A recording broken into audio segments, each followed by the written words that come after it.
We're here at Circuit of the Americas for Race 2 in the Ford Mustang Cup. And Joey, the big talking point is the inside of these cars is hotter than a Texas barbecue. It has been so hot all weekend here in Austin, Texas, and the drivers are going to have to deal with temperatures well into the triple digits inside the cockpits of these Dark Horse Rs. And this is a fantastic facility we've got here at COTA. We're here with Kale Buell, driver of the number 8. Kale, I understand you have quite a bit of familiarity with COTA. How's it been feeling this weekend?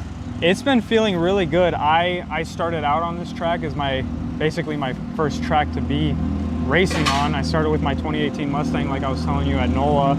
So I'm very familiar with some of the characteristics of this track, but at a much slower speed.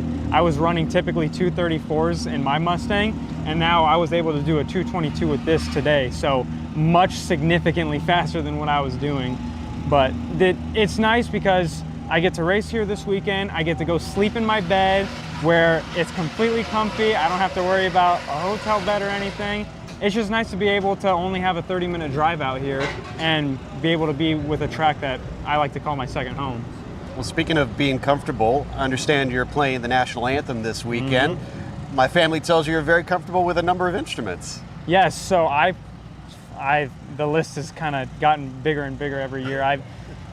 My racing is my biggest passion more than anything, but I've also followed music my entire life. I was in percussion all throughout high school. I was always trying to be the best at what I did to make sure that I just enjoyed playing music. So I've been playing guitar for probably about 12 or 13 years now or so. And I did a year of lessons, and then I said, I'm good, I don't want to pay for this anymore, and I've been self-taught ever since. So I'm a very, very big music buff, especially with like 70s and 80s rock and roll, and especially blues, since a lot of blues, especially from Stevie Ray Vaughan, originated here in Austin. So very cool stuff. Impressive list of talents, and best of luck on the track today. Thank you. I appreciate it.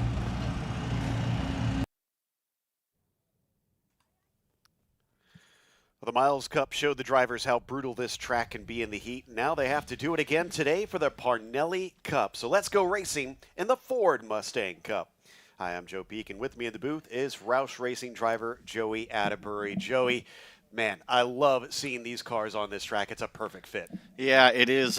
Pretty much let the horses run free here in Texas, just outside of Austin. And yeah, we had our Miles Cup race yesterday where we saw Will Lucas claim that win in the Dark Horse class, and then also Craig Capaldi in the Dark Horse Legends class. But of course, we've got the Parnelli Cup championship race here today. And one other cool thing, a new driver on the grid, sharing that car with Chase Cochran. Exactly, one of the main features of this race, in fact. But we see the grid walk that they are doing for today's event, as this is done special this weekend here at Circuit of the Americas. Definitely looking very cool, seeing everybody out milling about getting to enjoy the cars, race ready and good to go. You can see a few people also getting some selfies out there on the grid. How often do you get to stand on the grid where series such as Formula One line up? You're right. It's not very often. I think that USAC is doing something really, really neat here, actually putting these cars on the racetrack itself. Typically in other series, what we see is pre-grid is done with the fan walk style on pit lane. So not very often that you actually get out onto the racing surface. Of course, you can see those temporary, I should call them grid spots. Those are for standing starts. Now, of course, we'll be doing our rolling starts here in the Ford Mustang Cup. But not only the F1 grid spots, but I see the motorcycle grid spots lined up, too, on the front straightaway. Yeah, we have to remember there's just such a wide variety of motorsports that does compete here. IndyCar has had races here. NASCAR, of course, races here, which is certainly something to see, but won't be quite like seeing these Mustang Dark Horse Rs getting to take to the track here very soon. Yeah, this has been a fun one. Thankfully, we can see it's a little hazy today. There is some cloud cover. It's not as hot as it was yesterday on that grid, so we don't have too many people cooking. No, not quite as hot, but I mean, we're minutia at that point, right? Because it was about 96 or so, maybe topped out at 97 yesterday. And I just pulled up the weather. It is 92 degrees ambient air temperature here in Texas. So I think, yeah, the drivers will take anything, right? Even if it's 1 degree cooler, 2 degrees cooler, 3 degrees cooler, even better. So any time that you've got the cloud cover plus a little bit of wind, I think it blows into the driver's sails a little. Certainly does. Driver to be watching out for this weekend is Will Lucas. He's definitely been incredibly strong out there. But we've also been very impressed with Craig Capaldi's speed, and he certainly gave Will a run for his money in race one in the Miles Cup. Yeah, I was able to out-qualify him there in that first qualifying session of the weekend. And yeah, led the first, call it handful of laps in terms of managing the pace out front. And then finally, Will was able to get that little bit closer, try to use some of that slipstream, and ended up passing Craig Capaldi. And once Will got out front into clean air, I mean, he was gone. It was very hard to keep up with him, but he learned a few lessons. You always talk about every race is a learning opportunity, and that was the first time that we had seen Will Lucas actually really have to go on the offensive and get into a battle out on track. He's usually running away from the field up there, and so I think there was definitely some things it seemed like he was able to take away. When we look back at our first race weekend of the year back at NOLA Motorsports Park about a month or so ago, you're right. Will dominated every single session, every practice, every qualifying, every race. He was out front. He was the pace setter. But here at COTA, it is a completely different story. Like you said, that white number 68, you see him gridded up in that P1 grid spot right now. That's Craig Capaldi's car. And he was actually the fastest in terms of those lap times. However, you still need to put an entire race run together. And that's exactly what Will did. And going back to your point of seeing something new out of Will, I was very impressed between the Miles Cup race and the Parnelli Cup race at NOLA Motorsports Park. You know, it's a relatively small team. He doesn't have any teammates out there to share data or share video with. So he himself made changes to the car, made it better, and actually won by even more in that Parnelli Cup race back at NOLA. It was massively impressive. Speaking of impressive, this angle that we're looking at now, before we had our drone up in the air, this one is actually from our turn one camera. This illustrates, Joey, how high up it is to Big Red, because yes, our camera's up on a bit of a stand here, but this looks like it's on a crane right now. It is a huge elevation up to turn number one, known as Big Red, but it doesn't stop there, right? I think that when you think of Texas, you typically think it's pretty flat around here, which, yeah, it is, but COTA has plenty of elevation changes, and like I was saying, it's not just turn one, but the run down to turn 11, even on the back straight, it kind of goes up and down a little bit, and then, of course, to kind of end the lap out here, going down into turn number 19 after you go through that really, really fast triple apex right-hander, the car just wants to continue down the hill. So just a few moments left until we get to some of our opening ceremonies here at Circuit of the Americas. Definitely making a very special intro to today's race here in the Parnelli Cup for the Ford Mustang Cup, and it gives it a bit of a different feel compared to what we had down in NOLA, which definitely was a lot of fun, but this is something that is just a bit special for us here today. So those 8 cars on the grid will be running soon. But first, as we mentioned, coming into our pre-race here, you saw the interview with Kale Buell. Well, he is going to be performing our national anthem here today. So without further ado, I do believe we will have Kale Buell on the guitar with the American national anthem.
Kale Buell, driver of the number 8, showing he's not just quick, but he's got some fast hands on the guitar, Joey.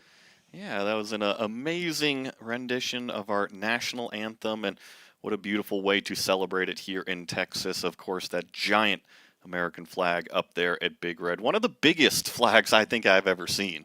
No doubt. I can imagine how hard it is to get that thing hauled up on that flagpole. But as we can see, we now have non-essential personnel getting to exit the grid here shortly. So if you're non-essential personnel, please head off the grid at this moment. And the teams will start to finish preparations for the formation laps here in just a moment. I can only imagine for Kale that he's going to be finding himself having to hustle a little bit to get down from that podium to get in the car. We don't have to take too much of a rush ourselves, so we're going to have a small break before we get to the racing itself. We'll be back for the start of the Parnelli Cup here at COTA.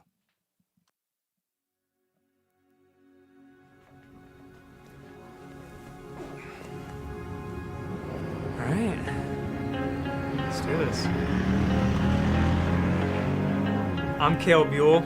I'm 19, and I'm a transmission tech here at Leif Johnson Ford. But on April 11th, I'll be driving the number 8 Mustang Dark Horse R in the Mustang Cup, so it's a little change. I was born a week before the movie Cars came out, and I hold that near and dear to my heart because that is the movie that gave me my spark. My dad's mom was the 1978 and 79 Minnesota drag strip state winner in her 69 Camaro. Most badass grandma ever. My dad, he did snowmobile racing back in the 90s. My dad's brother and my dad's dad were both drag racers in the 80s and the 90s with Fox Body Mustangs.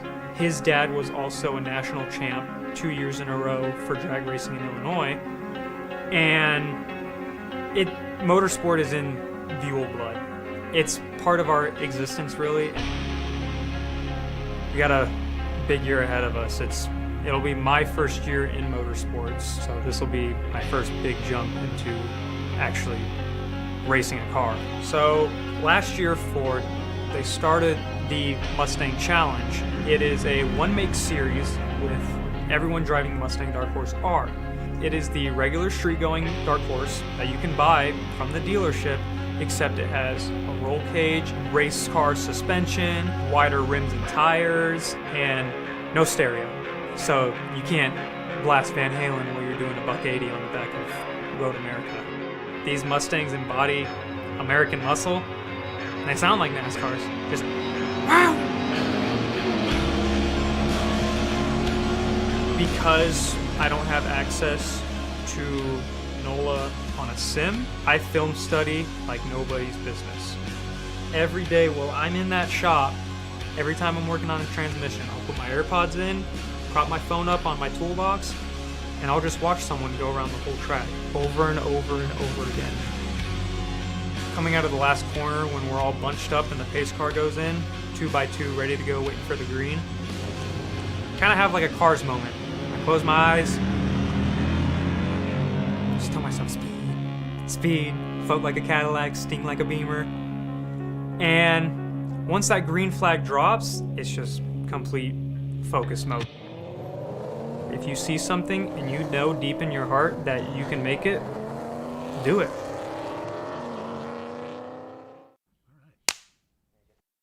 Last weekend was really surreal. It was really cool. Thursday morning we went to the track, and my fiance was like, "Kale, the car's here, close your eyes." I was like, "Okay." She's like, "Okay, open." And I remove my hand from my face, and there I see the car just right in front of me in its white and green glory. I'd been waiting 9 months to see this car, and to finally see it in person was the coolest feeling ever. So I had a really emotional connection at that moment. We were allocated a Thursday practice session. Thursday was kind of feeling the car, getting used to it. So Thursday was a feeler day. I'd say today was a good success for day one of practicing with the car. Friday, though, was 3 30-minute practice sessions. Kind of trying to chip away at our times to bring them as low as possible. Day 2, Kale did amazing. You did so good. He needs to work on his racing line though. Saturday is one qualifying and one race. There's qualifying in the morning and a race in the afternoon. Saturday I qualified P3 in class, so I started second row outside line. My competitor on Saturday was Chase Cochran in his green number 4 car. I was bumper to bumper with Chase Cochran for a while in that green number 4 car. I felt a lot more calm and collected than I thought I would. Well, what happened? Well, I got 3rd place, and now I'm wearing a podium hat. It's kind of surreal. Driving the number 8, it's Kale Buell. I don't know what to think. It's really cool. I can do better. I'm happy. I want to push myself more. But this is incredible. Like, I'm kind of in shock right now. It's a little weird. It's a good job. First one. All right. 3rd place. We'll take it.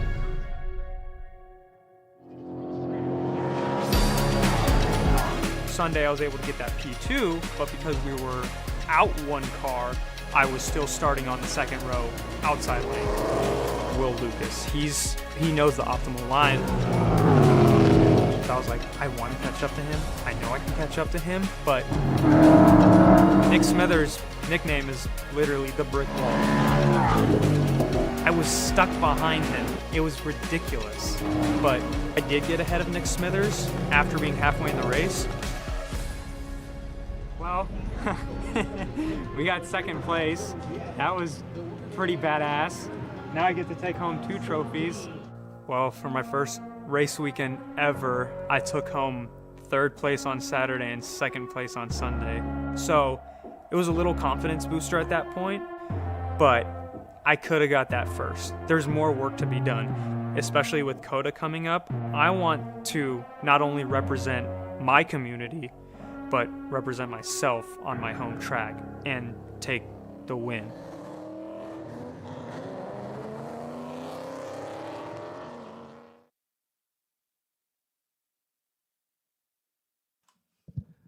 Very cool pieces on Kale Buell, who you'll see line up here today. 3rd on the grid, and then 2nd in its dark horse class as well.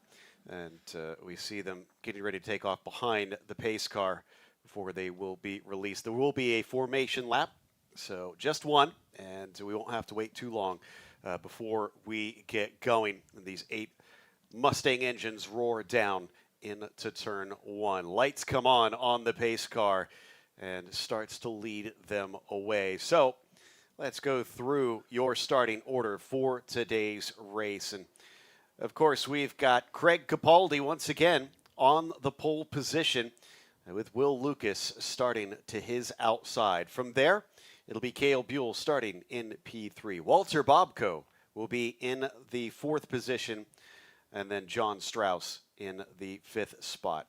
Nick Smithers starts 6th today, along with Andrew Hordes in 7th. And then taking over for Chase Cochran in that number 4 machine, it is now Shane Griffin, who will be driving the FCF racing car from 8th today on the grid. All right, we've got them all ready to go. We've gone through all the pomp and circumstance, and now it comes down to what we're really here for, Joey. That's the racing. Absolutely, and we are located just outside of downtown Austin, Texas, here at Circuit of the Americas. One of the most mentally and physically demanding tracks that these drivers are going to go to all year round, and especially with these H-pattern gearboxes. Remember, these are not sequential transmissions, so they don't have the paddles on the back of the wheels. The drivers are using all 3 pedals out there, gas, brake, and then the clutch, of course, to shift up and shift down with these cars. So lots going on inside the cockpit. Not only the temperatures are going to be hot, but the cars are going to be running hot. The drivers are going to have to be taking care of them, and we're about to see how it all kicks off here for this Parnelli Cup race. Yeah, I think yesterday, Ashley, as we also have Ashley Freiberg, sports car driver, here in the booth with us. Ashley, we saw maybe a bit of a wake-up call for some of these drivers about how hot it does get inside there. What can they do between yesterday and today to kind of help have an easier time out there? Yeah, yesterday at the podium, pretty much every interview I had, everyone mentioned the heat. So definitely it is a challenge out there, although it is nice to see a little bit of cloud cover today, so it's not quite as grueling. But to be honest, a lot of the preparation happens before you get behind the wheel. So hydration is really, really key. The hydration should start well before the race weekend even approaches, but honestly, throughout the weekend, you should always have a water bottle in hand. So that's number one. If they have cooling assistance like cool shirts or helmet blowers, that is always super helpful, as well as the races going. So really the fitness level as well is going to come into play here too. Let's take a look at this track map located just outside Austin. Like I was saying, Circuit of the Americas. We're going to go through it real fast here. 20 turns, 3+ miles of FIA Grade 1 facility here. Couple big areas. Turn number 1, Big Red. We were really highlighting it there in the pre-race show. You got to survive turn number 1 in order to get to the checkered flag.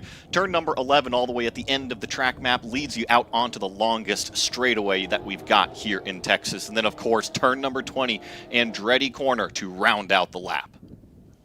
It's a lot to take in around this circuit. 20 corners, and each one of them requires your focus and concentration to try to be quick. As we watch them come now around the Triple Apex carousel of 16, 17, and 18.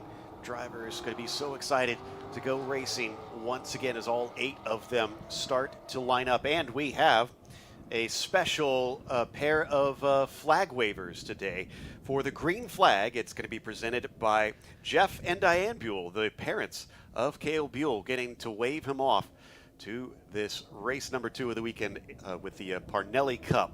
Here as there goes the safety car, now ducking into pit lane, going to give control over to Craig Capaldi. Can he once again manage to stay ahead of Will Lucas, and can he do so for longer than last time and maybe take the win? As we wait for the call from the flag stand, it's a long ways out of the final corner down to that line at the front. Already somebody kind of poking out of line. They're not allowed to do that, or you can get a penalty. Looks like they're back in just in time as the green flag is out and they fly off down into turn 1. The horses are out of the barn, and a wide entry there from Lucas. Maybe try to set himself up. Yeah, let's see about the rest of turn number 1. Kale Buell make an aggressive move down the inside. He finds himself there in the 3rd place position. You see those 5 cars kind of trip over each other in millimeters between Will Lucas and Craig Capaldi as they go down and through turn 1, and there's Kale right on the bumper. Doing a good job holding with them in these early stages behind. It looks like that gap may have been because of a bit of contact between a couple cars. I think one of them may have been Smither, but I didn't see who the other car was. But thankfully, nobody got completely turned around. However, Ashley, it does look like it has caused some serious distance between the top 3 and everybody else very early. Yeah, turn 1 is super tricky because you have that huge apex curb there, and it looked like he just got on top of that curb at a little bit of an awkward angle, and it caused a bit of a pile up back there, but thankfully everyone got through clean. Ooh, good battle here coming up in the front end of the pack. Let's see if he can make this stick through turn 11. Maybe an over-under pass here. Now there's going to be a drag race into turn 12. I think Lucas said, you made me sit behind you for half the race last time, Joey. I'm not doing that this time, but the pass doesn't look like it's working out. Capaldi's going right back by. I think that Craig was just able to get on the gas a little bit better coming out at turn number 11, and that provided him the drive down this front straightaway. But I have been incredibly impressed with that white and green number 8 car. Remember, he was a few seconds behind our leaders yesterday in that Miles Cup race, but he is right in the thick of things, hunting down the lead. Will Lucas is anxious. He wants to get out front. He wants that clean air on the front end of this car. And critically for him, last time it was more a point of pride. Now, he actually has Kale Buell very close behind, Ashley. That is for the lead in class if Kale can keep up with Will. Yeah, I'm sure Lucas wants to put Capaldi in between him and Buell if he can, but it's going to be tricky because Capaldi does look like he has a lot of pace right now. It seems he's pretty good on the defense from what we learned of yesterday, the way he was able to really fight with Lucas pretty much, in fact, I think it was more like 3/4 of the race that he was ahead of him. And he'll at least lead the first time by as this 40-minute plus 1 lap event underway sees Craig Capaldi at least lead from the pole for the first time around. No big move into the first corner from Lucas this time. Even though he didn't get the pass done in turn number 11 on that first lap, I did see the driving style adjustment. And Ashley, if we remember from yesterday, Will Lucas tried to pass Craig Capaldi several times, but he kept creeping it in towards the apex a little bit too early. Yes, Craig still did that over-under, but he was able to kind of hold it out on driver's right just that little bit further, and that's what you need to do here at COTA.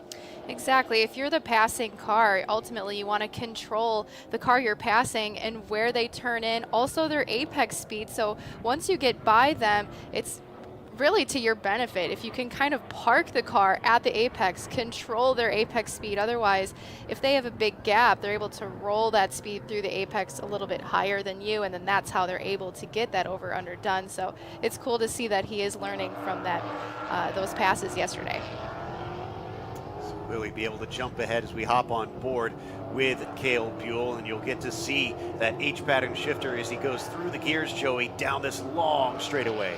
Yeah, it's wonderful to see the drivers using all 3 pedals up into 5th gear. There we see over 140 miles an hour. There's your brake markers on the right side, 151 miles an hour before Kale has to jump on the brakes for what is turn number 12. And directly in front of him, I mean, he sees how hungry Will Lucas is in this multicolored number 34. He's trying to size up Craig Capaldi. Craig a little bit wide there through that corner. That's going to allow Will that little bit of a run. He's looking down the inside. He's not going to force the issue, but Craig leaves him room. That could be a weakness. Through he goes to the lead.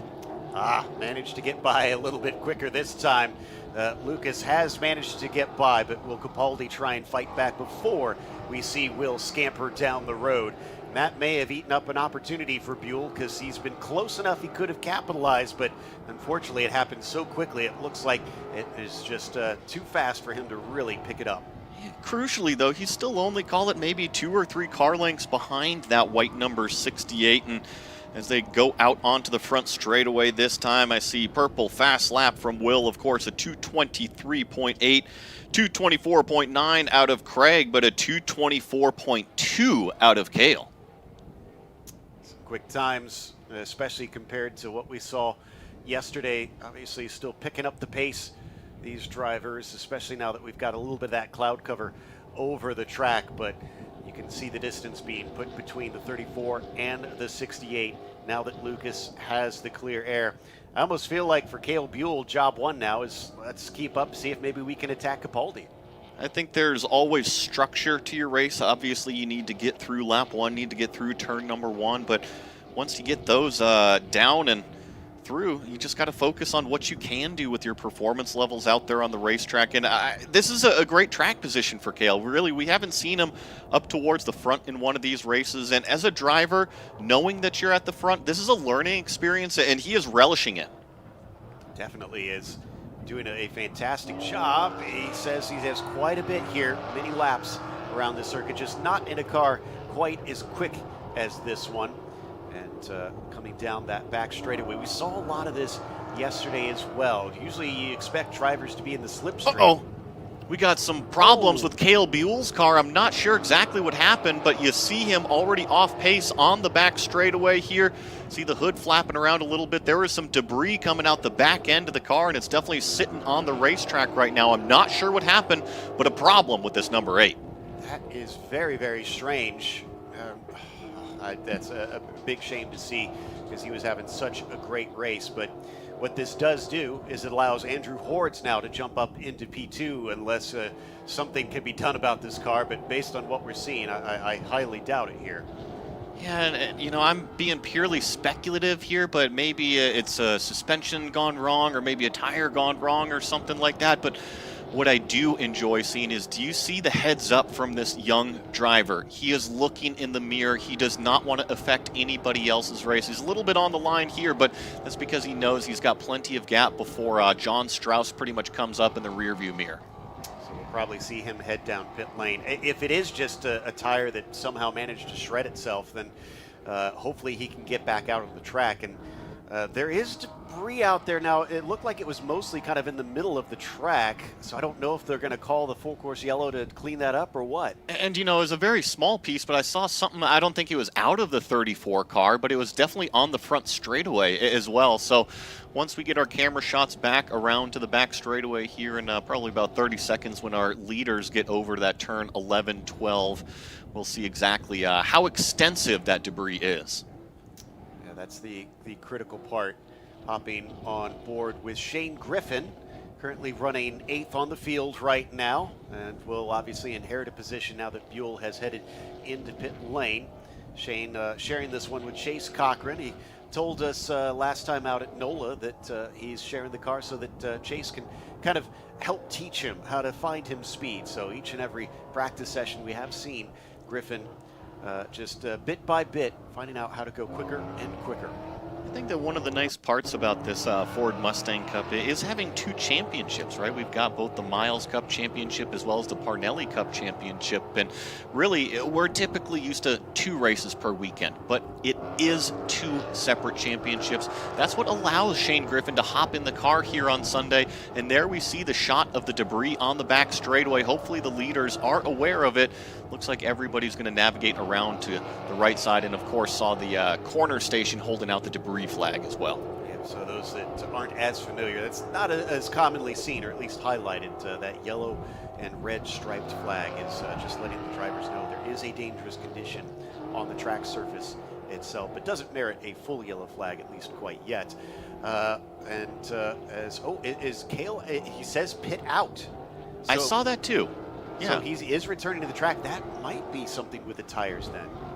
Yeah, and that's typically not something we see out of these tires. So I'm curious. You know, maybe it was in the warm-up procedure. Maybe the tire itself was not in good condition when it was actually put on the wheel itself, but not something we usually see. No. Or, you know, there's also these very, very tall curbs. Maybe he just hit one a little bit too hard somewhere. Yes, a possibility, especially in the warm-up procedure. But I think that these tires are incredibly durable. We haven't seen them have any issues like that throughout the course of the weekend with all of the different various series that we've had running here. So definitely something that they're going to look into. I'm almost wondering if there was more debris on the track than what we're seeing here, because we saw a piece here on the front straightaway, and then there was some contact as well in turn 1. So who knows if he ran over something as well. I'd forgotten about that contact. Yeah, that's a really good point that could have affected that. Meanwhile, we actually got a battle out on track. Nick Smither versus Walter Bobko. This is to decide second in the Dark Horse Legends class. Walter's putting the pressure on for Nick. And of course, Bobko is in that bright red number 98 car out there as they go down and through the S's here. I believe this purple car is going to be Andrew Hordes, the number 23, as now we see that shot of Kale Buell on his outlap. He's officially back out there on the racetrack. Critically, I believe he's on the lead lap right now. So he's the one probably hoping and praying and trying to radio in, hey, there's a whole bunch of debris. I think we need a yellow. Just saying. You know, maybe even a water bottle out there on track, they'll bring out a yellow. Thankfully, I know Kale's not that sort of driver that he'll do that though. But he definitely needs something to help him get back into this, because making up a minute 41 is going to be a bit much. Although I think it's about a minute up to Shane Griffin currently in front of him. It's 28 minutes plus a lap left to go currently as we watch Andrew Hordes in the purple number 23 come out of turn 11 down the back straight. Oh, and just in front of Andrew, I think that was John Strauss. He kicked up debris onto the racing line. You got to be careful and avoid that debris. And so now we're dealing with debris not only off of the racing line, but because that white number 14 kind of went over it, it is now on the racing line, at least that I saw on the back straightaway there. You always have to be careful, because it could damage your car, but it could also damage somebody else's car. Yeah, that was a bit unfortunate to see. Not what we wanted in this one, to have it onto the racing line like that. Andrew Hordes, another driver we've mentioned previously this weekend, how much he's been showing an improvement in speed each and every session, getting quicker and quicker, because he's in his first season professional racing out here. Another driver that's only really had a few track days, but never really got to go out in competition up against other cars live on the track. He's got about, it looks like 8 seconds to try and get up to Strauss currently. So not impossible, but he'll need to find a little pace. So two drivers I want to point out, Smither and Bobco, are racing pretty close together here. And going back to that back straightaway, if you get a run out of turn 11, you really have to be on your toes there, because if you have to pop out and try to make that pass on the back straight, it could be tricky. You don't want to damage your car going over that debris. That's an excellent point. So watch out for that if those two do continue to battle and continue to follow here on our screen. Andrew Hordes down into turn 2. Yeah, I hope we get to see a little bit more of Smither and Bobco. Those two have been so close together at this phase of the race, and it seems like it's been a good battle trying to decide that second step of the podium. And worth mentioning too, John Strauss is only 5 seconds back from them. He's also in that Dark Horse Legends class. Yeah, he's going to be trying to hunt him down as quickly as possible. And actually there on the far side of the shot, now we're getting it on the screen here. Bobco trying to make the move. Looks like he's going to slip by. Can he get to driver's right side of the track? This is the situation that Ashley was just telling us about. But now they are single file. It looks like they are going to avoid that debris on the back straightaway. But more importantly, Bobco finally getting that pass done. Excellent stuff from Walter. Coming down here to race from Canada. That's a look up the inside, big look up the inside from a long ways back, and he is going to be able to get the apex away from Bobco Nick Smither with an ambitious move that actually worked. When we've talked to a lot of these drivers, they rave about the brake package on these cars. Of course, those Yokohama tires provide incredible amounts of grip, especially deceleration grip if you've got that aggressive braking package. And I think Nick Smither just kind of put it on full display for us. It really did. And I mean, he lost it for basically a single straightaway and then has immediately repassed his rival back for that second position. The more they keep doing that, the more Strauss will start to reel them in. And so he probably won't be too disappointed if they keep carrying on that fight. Up at the front, it is still Will Lucas. Although, credit to Will, it's about 5 seconds ahead, so it's not like he's been sprinting away. He has definitely been pulling the distance, but I almost expected him to be farther ahead, honestly. Well, I think it's about consistency and making sure that you got the car to make it another 25 minutes as Bobco getting aggressive down the front straightaway. Let's see if they both get the car stopped at apex. Yes, they do. Nick Smither is not going to be able to do any sort of over-under. And Joe, to your point, that third car in line, that number 14 of John Strauss, has actually closed it in. And here comes Smither with a run into the S's. Unfortunately, going to be pretty single file in this portion. Not sure that Smither can do anything tricky here, especially these cars trying to be nimble through the back and forth section of this track. So this has been some of the best fighting we've seen in this race, or at least the longest fighting, because Lucas kind of made a bit of short work there of Capaldi early on. But Smither and Strauss to decide Smither and Bobco to decide second place here. Since we were mentioning Will Lucas up at the front there, it's all about consistency when it comes to racing. His fastest lap, a 2:22.6. Right now, he's turning 2:23s, which is just a touch off. Call it about a second off of that fastest lap. But what we've seen here with qualifying and also throughout the race sessions, typically those tires will provide you some excellent, call it sticker grip for a couple laps, and then they really kind of hit that plateau where they just become incredibly stable out there. And that's exactly what the drivers want. They might not have that ultimate lap time left into them, but they are very, very predictable and easy to read. You know what I'm liking seeing, Ashley, is Kale Buell set his personal best lap time last lap. So he's not just out there putzing around in last place. I think he's actually trying to catch Griffin. He's cut it down to 41 seconds. Yeah, sometimes when you have bad luck like that, it almost lights an extra fire inside to drive even harder when you come back onto the track. And you just never know if there's going to be a yellow flag or if anything else could take place. But even as a driver, you still always want to be on your A game just because of learning experience as well. Even if you're in the back, there are still things to learn as you're driving around lap after lap.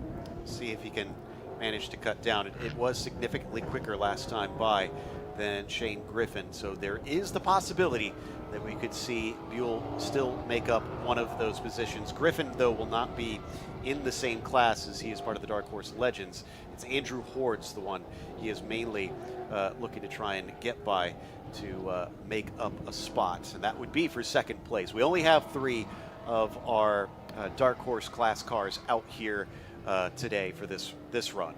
And so to that point of Kale hunting down that number 4 of Shane Griffin, if he keeps kind of this pace up, he's doing about 7, maybe 8 seconds a lap faster than what Shane is doing out there, which is extremely impressive. And by my math, it's about 5 laps before they are going to actually meet on the racetrack. And I think once Kale does kind of catch up to the number 4, should be able to get around him relatively easily. So I don't think that Kale is going to be stuck at the back of the field for very long.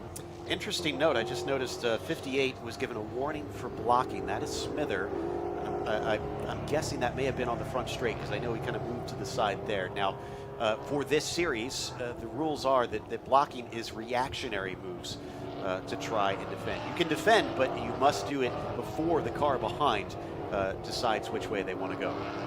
It always makes it difficult as a driver if you're trying to, let's say, make an aggressive move and you do that, and then all of a sudden the car in front literally reacts and tries to cover that gap that you're going for. Lots of times you can't just all of a sudden back out of it on the racetrack. So I think it's an important rule. Yes, you can dictate where you want to put the car. You just have to do it first. Exactly. I think that's one of my favorite ways to try and police blocking in motorsports. It definitely makes it very fair and gives drivers an opportunity to try and attack without anybody getting a little bit too annoying in front of you. But good run here from Bobco, who after passing Smither has now put himself about 2 seconds ahead, it looks like, and continuing to run away. In the meantime, there may have been a spin from Buell, because I see that it says car 8 continued. It doesn't say a message about any sort of spin, but he's now farther away, about 57 seconds. You're right. He was about 40 seconds behind Shane Griffin, and now he's about 57 seconds behind Shane Griffin. So I didn't catch exactly where that happened, but it was the previous lap. It was a 2:45 out of Kale Buell out there. So hopefully it was just kind of a little innocent spin, and he'll be able to essentially race his way through the rest of it. Here's 4th place in the Dark Horse Legends category. John Strauss hailing out of Florida, getting a little bit cheeky with podium ceremonies yesterday, but he still enjoys his time out on the track quite a bit. He is currently trying to catch up with Smither, who he was relatively close to. It's actually it is closer. It was at about 4.5 seconds. Now it's down to 3.7, but it wavers back up to 4.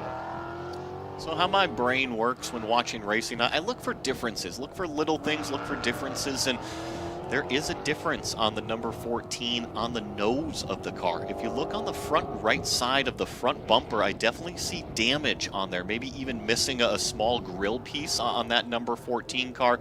And Joe, I think that he was actually one of those cars involved in that turn 1 incident, so that's probably where it came from. But this will be a great shot. Just in front of that right headlight, you see a little bit of damage on that bumper. And it does look like the hood is kind of just cracked a little bit there, just open slightly. Thankfully, it doesn't seem to be catching too much of the wind. But yeah, I think you might be right. I'm pretty sure he was one of those involved in that incident. If it's on the front of the car, I'm going to guess he was the one that got into the back of the car ahead. That's typically how it works. Yep, if you got damage on the smart like that. if you got damage on the front, the officials usually start pointing the finger at you. No doubt. But interestingly, we haven't seen any message from race control on that, so they must have just deemed that one of the things that tends to happen at the starts here in COTA. That turn 1, even with only 8 cars, gets so tight so quickly. And I also think one of the reasons why race control probably didn't jump into the middle of that is no cars spun around, right? There was a little bit of damage, a little bit of rubbing, but I believe it was a famous movie line that said, you know what, he didn't hit you, rubbed you. Rubbin's racing. It is. I think that's appropriate for this style of sports car as well. Going through turn number 19 here, watching a couple of these cars. I believe this is still the number 14 of John Strauss here that we've got our cameras focused on. A little bit wide through turn number 20 there, but these are those big V8s in the front end of these cars. You have to manage that weight transfer, really put the weight where you want to control the attitude of these cars. Still, that distance is looking pretty good. It's only at about 4.3, so he hasn't closed in any, but credit to John keeping Smither honest. It's all it takes, as we've seen, is just a little bit of a mistake somewhere. We've seen cars have spins and offs and various issues, and then suddenly you could see Strauss challenging for that podium finish. So, Ashley, I want to put you in the shoes of Will Lucas right now. You've got a 7-second lead. You're obviously still kind of fine-tuning your craft as a driver as the 14 goes pretty wide there in the S's. But what can he focus on right now? Is he telling the crew, okay, this is what the car is doing? Is he just solely focusing on his driving? What would you be doing? For me, I mean, I would treat this like any session I'm on the track. So treating it like a practice session, qualifying, race, whatever, you're always focusing on improving. So whatever that looks like for Lucas is whatever his program is. But for me, I'd be focusing on being consistent. Maybe trying a few different techniques in a few different corners based on what the data looked like when I went back and looked through it with my engineer. Yes, communicating to your crew about how the car is handling, and maybe they can give you some feedback on tools to use to maybe get the car to handle how you want it to, whether it's adjusting your driving style or adjusting things within the car to make it work how you would like it to work. But every time you're behind the wheel, every single lap you get is a learning opportunity. It's been something we've been reiterating a lot over the course of the season so far, because one thing that we haven't touched on as much here, Joey, is the fact that this is a training program, essentially. This is the opening rung on the ladder system that Ford has put together to try and prepare and find talent in motorsports. 100%, and it's about finding those drivers that want to continue their career, right? Of course, we're here in the Mustang Cup, but we also have the Mustang Challenge. That's, call it one step up, but it uses the exact same cars and the exact same competition format. So if you're very successful here in the Mustang Cup, you can easily find your way over into the Mustang Challenge. And then, of course, that feeds you into the possibility of getting into a Mustang GT4 car, potentially even getting into a Mustang GT3 car. And like we heard Chris Ward say back at NOLA Motorsports Park, he thinks that it would be awesome to potentially find a driver one day to go up through all of the Mustang ranks and eventually be one of those Ford Le Mans drivers. Could be someday. You just never know who might be able to find their way up to the top spot, the top style of racing here in sports cars, as we see the leader of the 34 come down into turn 11. Now, something I had noticed, Joey, coming into turn 1 this lap, it looked like there was fluttering from Will Lucas's hood.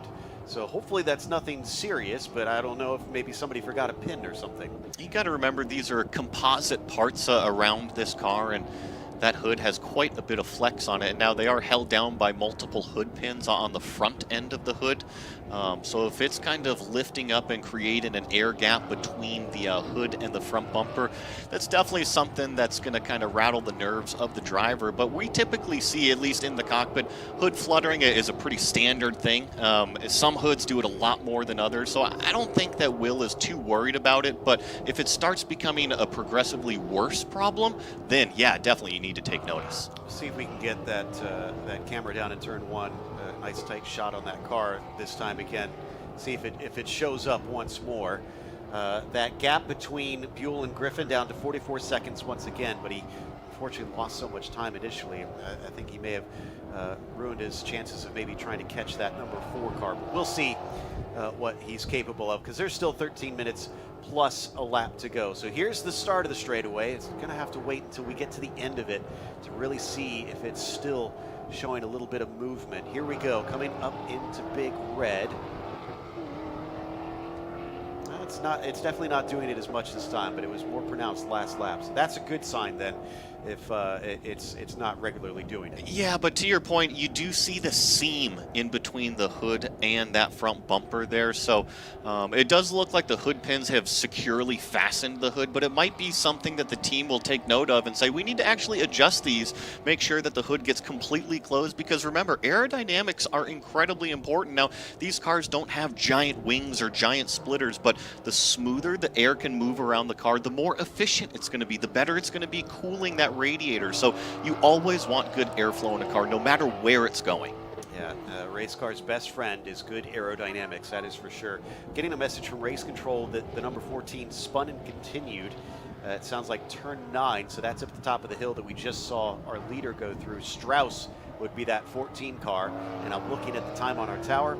It is now 21 seconds up to Smithers, so yeah, he found himself cost a lot of time in his hopes of catching him.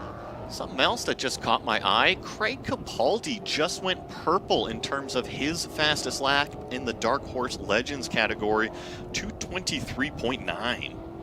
You know, I find it interesting that because twice now we've seen the pole go, the overall pole go to Capaldi, and the reason that's important is more than just ego out here. That's actually worth a bonus point. And though I don't think it's going to allow, well, Capaldi isn't actually chasing Lucas for the points anyways, but if anything, it just helps Capaldi try and distance himself from the rest. But I'm sure that Lucas sees that and is thinking, well, that's valuable points that I want. Definitely, and any time that you can grab those points, you want to take advantage of it. But ultimately, at the end of the day, you need to look towards the end of the championship. And when we talk about championships, I really think it's about completing your bad days, right? Everybody's has your good days and your good racetracks. I mean, Will Lucas has been completely dominant out here for, call it the first 4 races of the season, or the first 2 races of each championship, right? When is that bad day going to come for Will Lucas, and how does he handle it? I always love the phrase when we start talking about championships, who has the best worst finish? Right. That consistency will help you tremendously. You could have a really bad one in there as long as you've got a lot of other good ones to help you out. But if you are just never going much lower than a high number, then you're always going to be collecting great points. We saw a little bit more of the flapping that time, so I'm not going crazy. I swore it was there. And from what I saw, it was directly out of the center of the hood. So maybe it's just a combination of maybe needing a few more hood pins on the front end of these things. You know, sometimes they use 2, sometimes they use 4. Just got to all figure it out with the development. And right now, Will Lucas doing a great job. I see a 9-second gap over 12 laps. Pretty impressive. Yeah, he's been once again showing the way. Not going to be his biggest gap that we've seen over the course of this season, but still a handy one when all is said and done. 10 minutes plus a lap left to go, so he could still extend it by a good margin. And that all is still 30 seconds ahead of Walter Bobko. At least Lucas is 30 seconds ahead. It's about 24 seconds down between Capaldi and Bobko. And that is for position, because that's P1 and P2 in the Dark Horse Legends. Crucially, though, Craig just needs to keep on chugging out there in that Legends category. He's doing laps that are about 2 seconds faster than Bobko right now. So as long as he doesn't make any mistakes out there, he should be okay. And Will definitely pushing that brake zone down there in turn number 12. Carried a ton of entry speed into that apex, slid a little bit wide, but was able to recover from it nicely. So kind of to Ashley's point, I think that Will is continuing on like this is a normal session, trying to push the car, figure out where his limits are, where the car's limits are. And if you ask me, I love car setup. That's where my brain and fascination with racing really comes into play. And so I'd be on the radio with the team saying, okay, the car started off with this. Let's say if it's an oversteer, a 1 out of 10, or an understeer, a 1 out of 10. And then what is it 15 minutes into the race? What is it 25 minutes into the race? What is it 35 minutes into the race? And if you got a good crew, they're taking notes that entire time, and then you can go back and review it at the end of the session and say, okay, the car started here, it ended here. How do we kind of cover that whole span over the course of the next race? Yeah, you might think that drivers being this far apart means that nothing's happening. There's a lot that is going on. These drivers are learning about throughout this race. I was looking as well at the best lap out there for everybody, and Lucas's is a 22.6. The next closest is a 23.7, and that's actually Buell, so he's faster than Capaldi, But for Will Lucas, he has, gosh, that's about 1.1 seconds over the next closest car. Yeah, and I know that Kale is going to look back on this one and definitely probably want it back a little bit, because the performance that he's putting down, definitely capable of getting a second place overall. And especially with that little off track that we missed a little bit earlier. Probably could have caught the back of Shane Griffin, but given that there's about 7.5 minutes plus a lap, I'm not sure if he's going to reel in that gap anymore, because it is all about learning, right? And you look at Shane Griffin's lap times, they've actually improved considerably over the course of this race. Well, and Ashley, he's talked a lot about how this is his home track. He's had experience here. This is where he lives. So, I mean, is there extra pressure that you feel as a driver when you're on home turf? Sometimes, I mean, really it depends on him and if he puts that pressure on himself, because, I mean, this track is super technical. It's really hard to learn if you're here for the first time trying to learn 20 corners, and it's really technical. It's all interconnected. So sometimes it's like drinking from a fire hose if it's your first time here. So he should feel actually a little bit more at ease, because he knows this track really well. So hopefully that's more his mindset, is more on the comfort side rather than feeling a lot of tension and pressure. Watching Smither and Bobco, who were battling earlier on, it does look like Bobco was a bit quicker last lap by, but I feel like Smither's closer than he used to be to that red machine. Yes, he's definitely kind of closed in this gap, and remember, we're calling in the final quarter stage of this race right here, so all of those temperatures really starting to creep up inside the car. The drivers, they have to manage those, not only the physicality level of going and using all three pedals, using that H pattern shifter. Remember, it's so easy, or I shouldn't say it's so easy, but it's easy to keep your hands on the wheel and just use those paddles. These drivers are physically having to shift those gears in the H pattern, also use the clutch on both up and down shifts. Now, these cars are pretty tricked out, and they've got those auto blippers on the downshifts to kind of help the drivers to rev match down there, so that's not as difficult per se, but you're still using that physical effort. It's a juggling act, no doubt. You're trying to teach your body what to do. I think back to last season, talking to a driver who went from esports, actually. He was a professional esports player and multi-time champion, and decided he wanted to go racing. And the biggest thing we took from him is he said it's actually just pretty much exactly the same. It is eye-hand coordination. Now it's eye-foot coordination, and that's where he struggled, was not being used to really matching up his feet to that. But it was very interesting that he said he found it very easy to go from that high level of competition of telling his body what to do from a video game to racing.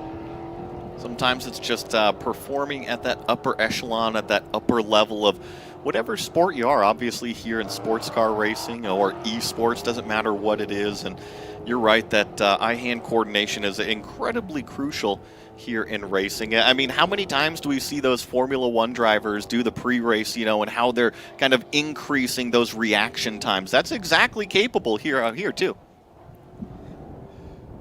Yeah, the tennis ball is one of those classic things here in motorsports that you see drivers kind of training with leading up to things. And this is a lot closer now as Smither is starting to become a serious threat. Enough of a threat that Bobco almost looked like he was trying to break the slipstream a bit.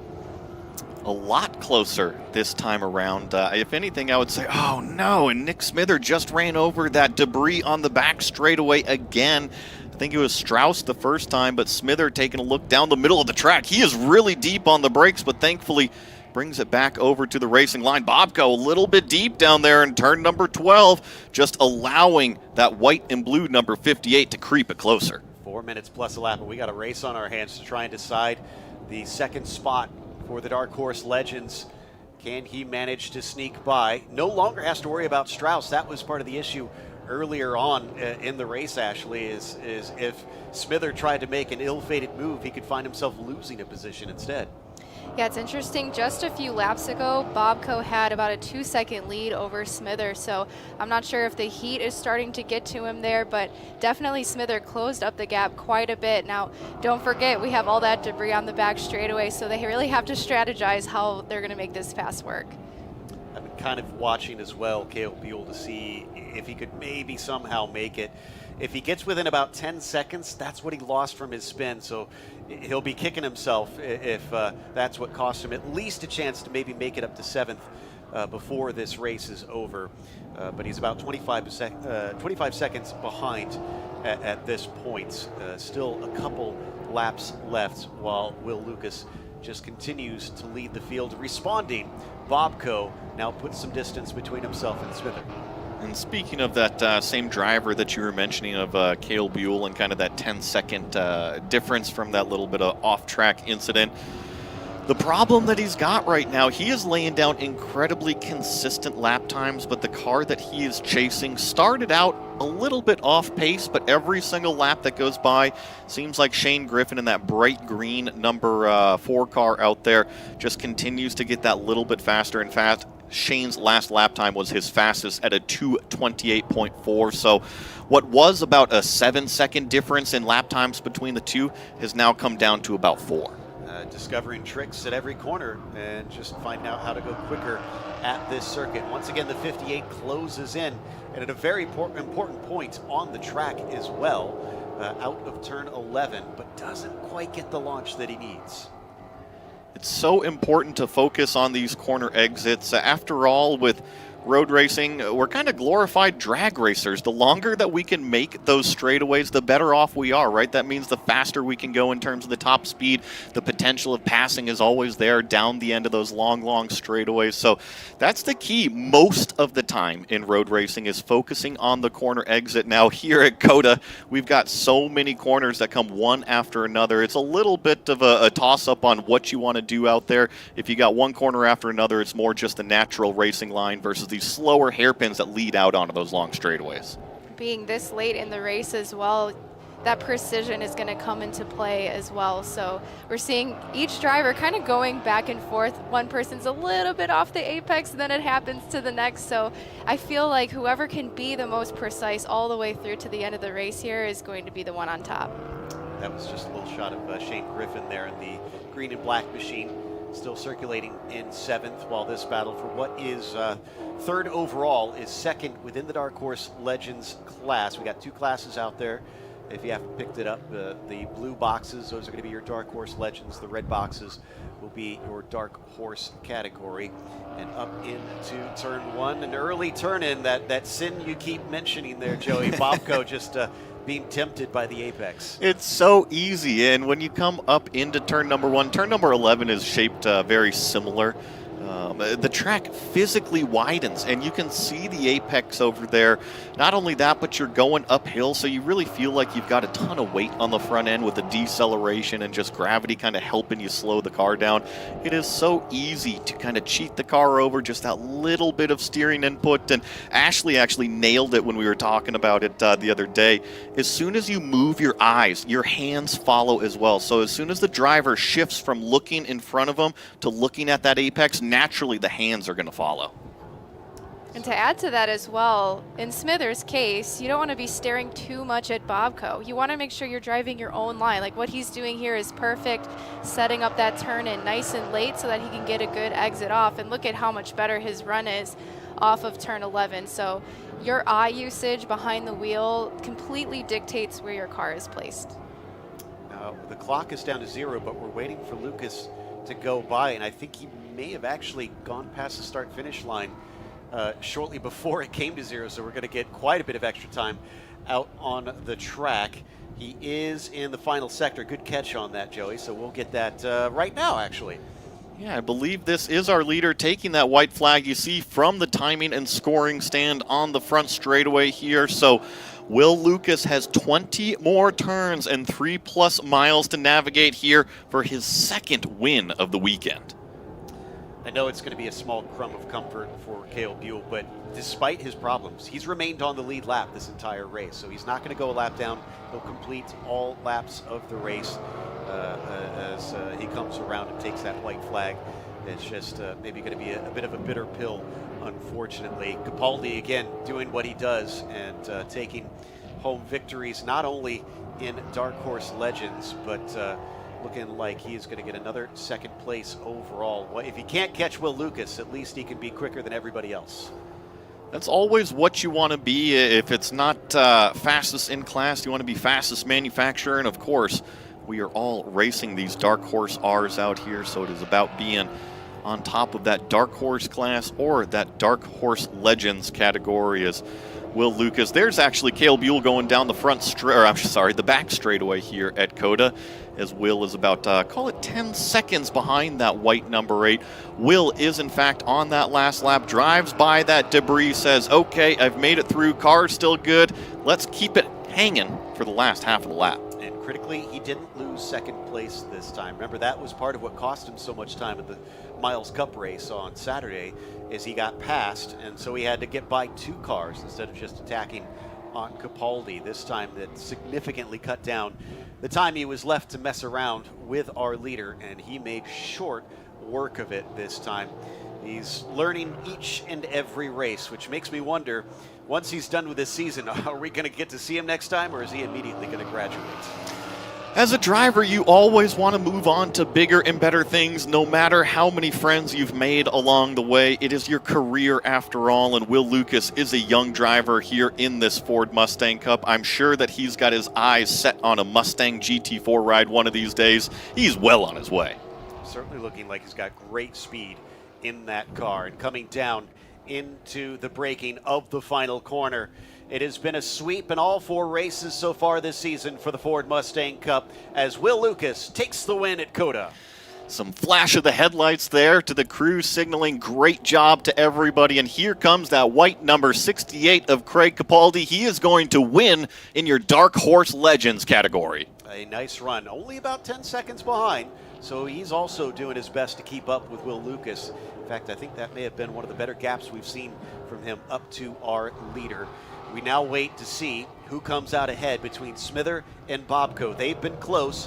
I haven't seen any change in the order or any attempts on my time and in scoring, but we wait for them to approach our camera shot. And they are in Sector 3. The last update was Bobko about 0.4 of a second behind Nick Smither. And here they come through. Nick is going to lead that red number 98. So Nick on the podium, Bobko finishing in 3rd. They must have got him. Well done by the 58 to get ahead.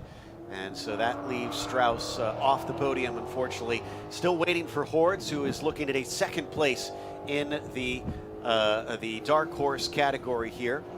It looks like 6th overall for him. And as I said before, Kale Buell will get a 3rd and will at least complete all laps.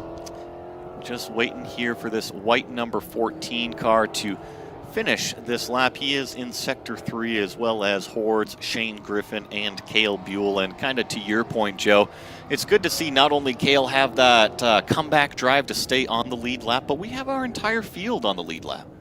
Exactly. So well done to all 8 drivers on this one. This really emphasizes the distance between our top 4 and the rest of the field. We're still waiting for Strauss, who just enters. And tell you what, that was going to be a battle. Hordes had caught him and just about got there.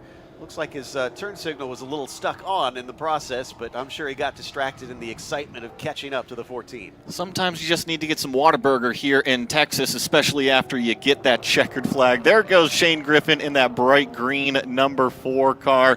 Nice job constantly improving right there. And of course, we'll have Kale Buell, the hometown kid, round through turn number 20. Not the result that he was looking for, but still finishes the race.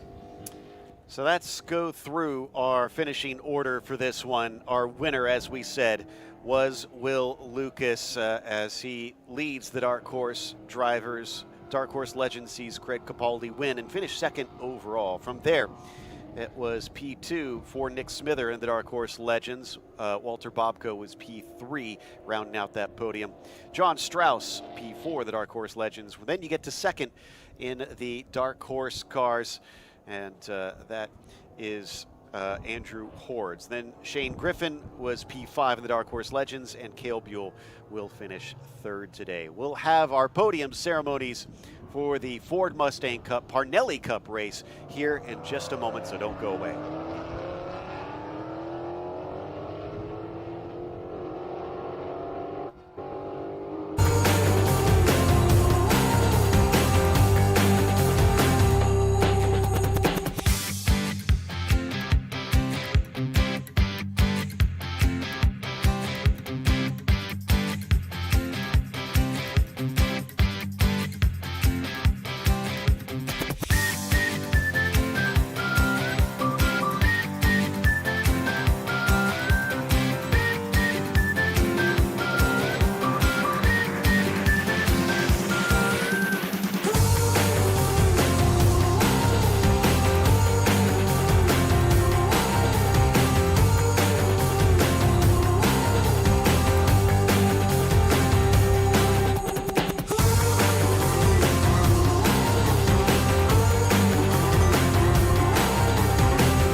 that little spark that gets you going like you do. Just tell me that you want to. Started with a good night kiss, my lips, your lips. Baby, let's just get there. It started with a long goodbye, get wrapped up tight. Let's spend all night right here. It started with a good night kiss.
coming into 11, so I had to pull a NASCAR and make a pit stop down the pit lane. So that was cool to do that because I've always wanted to do that. So that's a positive way to look at it. But overall, I think I held good pace, at least by myself. It was kind of like me racing me for most of the race. Everyone was on the other side of the track, and I was kind of just with my thoughts, just talking to myself. So I'm not mad about it. Obviously, it could have gone better, but overall, it wasn't a bad race at all. Well, great job. Everything's a learning experience, right? Nice job. And now finishing in second place in the Dark Horse class is the driver of car number 23, Andrew Hortz.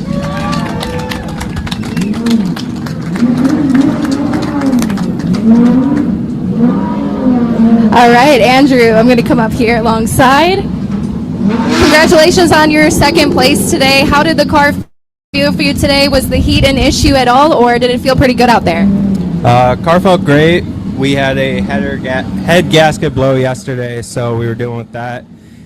Team worked in overnight and got it fixed for today, so the car felt amazing today. All right, awesome. Congratulations. And then, of course, your winner for all of the races in the Dark Horse category so far, driver of the number 34, Will Lucas.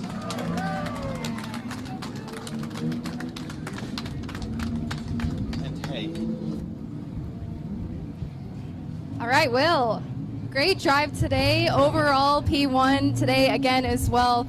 Talk us through those first few laps. You had a good battle going on there. Yeah, it was a great battle with Craig. I knew after yesterday it would be really exciting, so I knew what I had to do and went and did it. And then once we got in front, I really felt the pressure the whole time. Craig did a great job making me play the rabbit. So it was a really fun race. I had a lot of good time. Awesome. Great job. All right, podium finishers, let's raise those trophies high. Show them off to the cameras.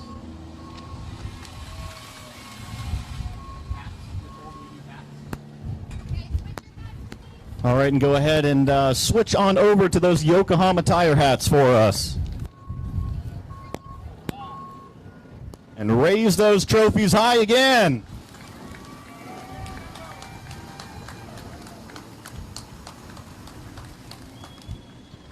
Now comes everybody's favorite part. It has been a hot weekend here in Texas. Spray that champagne.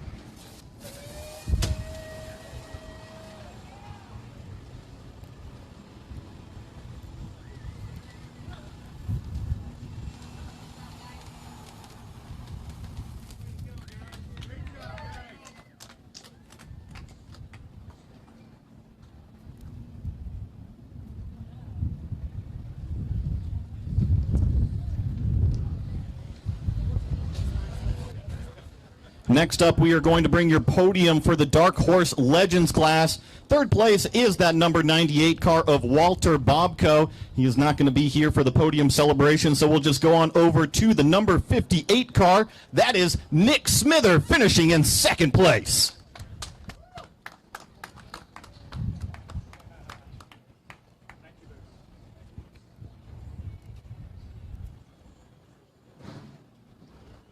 All right, Nick, you had quite the battle there, especially towards the end. It was getting really spicy between you and Bobco. Walk us through those last few laps, and how are you feeling to be P2 today? Yeah, Walter and I had a fantastic race, really, from the start to the finish. It was really close. Good, clean racing. We had a lot of fun. It feels great to be on the podium. We didn't have an engine in the car 2 days ago. We got no practice time, and I want a big call out to the crew because they worked like crazy till like 9:30 at night to get the car prepped, and the guys at Off Leash Motorsports came over and helped. So big thanks to everyone who worked on the car. All right, awesome. Congratulations. And that brings us to our winner in the Dark Horse Legends class, and of course, that is Craig Capaldi, driver of the 68.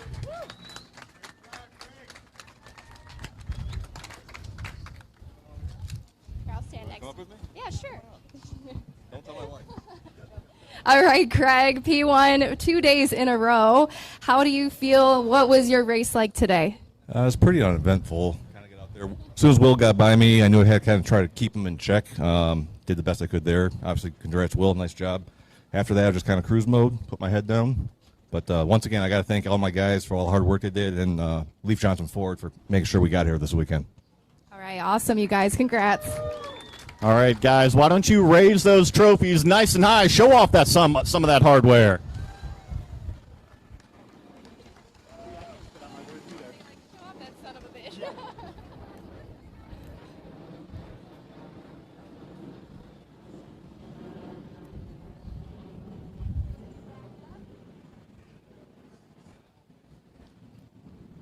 Let's lift those trophies nice and high.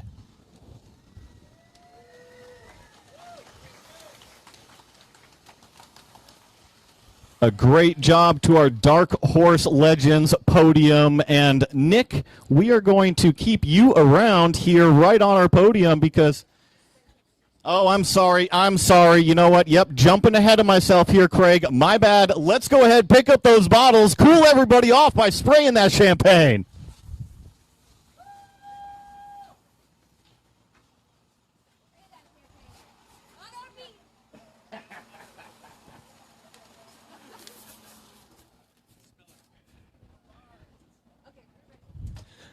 Okay, and Nick, we're going to keep you around this time, actually, since we already did that champagne, because you are the winner of the Apexon Award. Of course, that goes to the driver that made the most amount of passes.